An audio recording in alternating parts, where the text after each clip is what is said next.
Hi, this is Finance and Investing Just Joey style. I'm a little angry because my video just shut off, but let's try this again.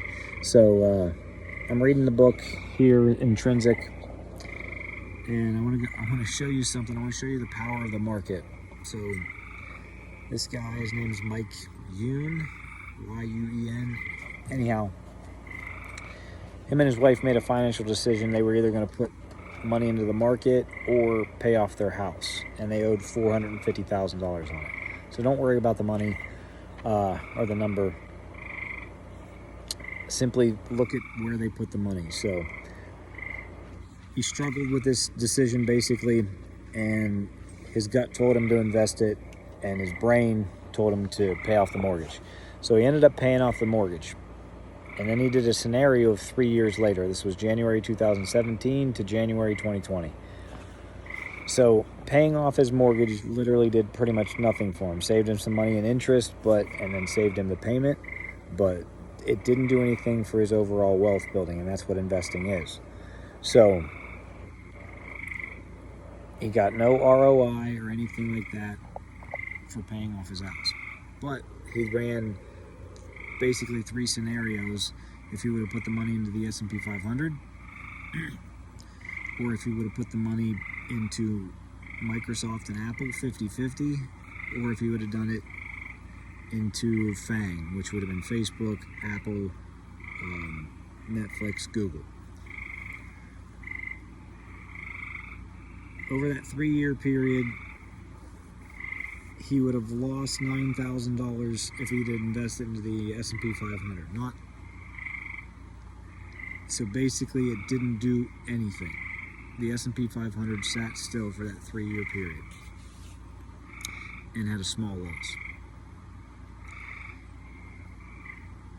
Apple, Microsoft, and the FANG basically performed very close to the same. Microsoft was the best, but not only would he have been able to pay off his house with the $450,000, he would have also had an additional $400,000 from the investments.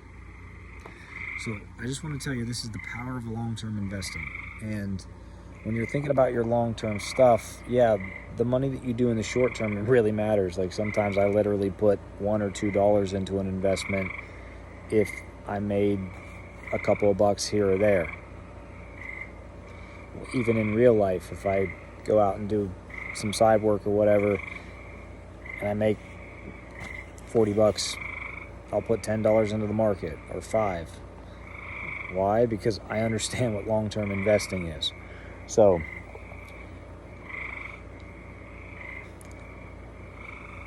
it's really not that difficult.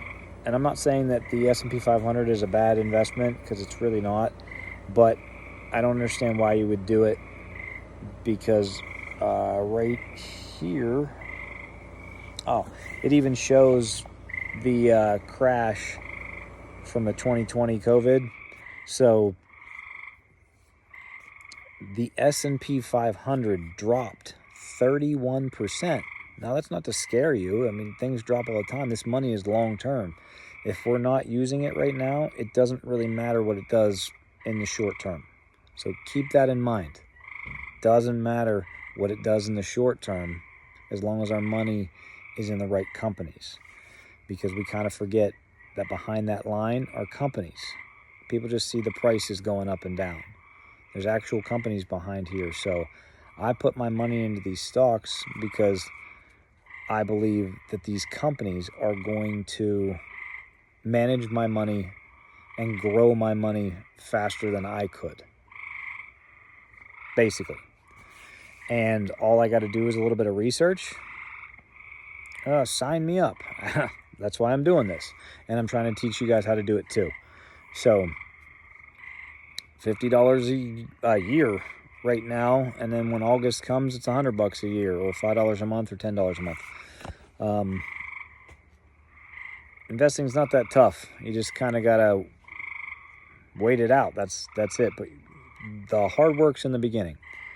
And then I'm sitting out here just enjoying life, listening to the frogs, reading my book out here with Gizmo.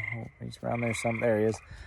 So you can enjoy life while growing your wealth, as long as you know how to separate your money properly. So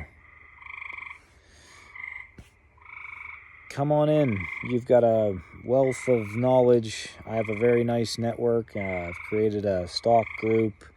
I've been spot on the entire year about what has been happening and what should be happening. I can't predict time frames, but I'm just really good at research, and I've built a great network. So you get all of that, and you get to see my pretty face and gizmo somewhat often. So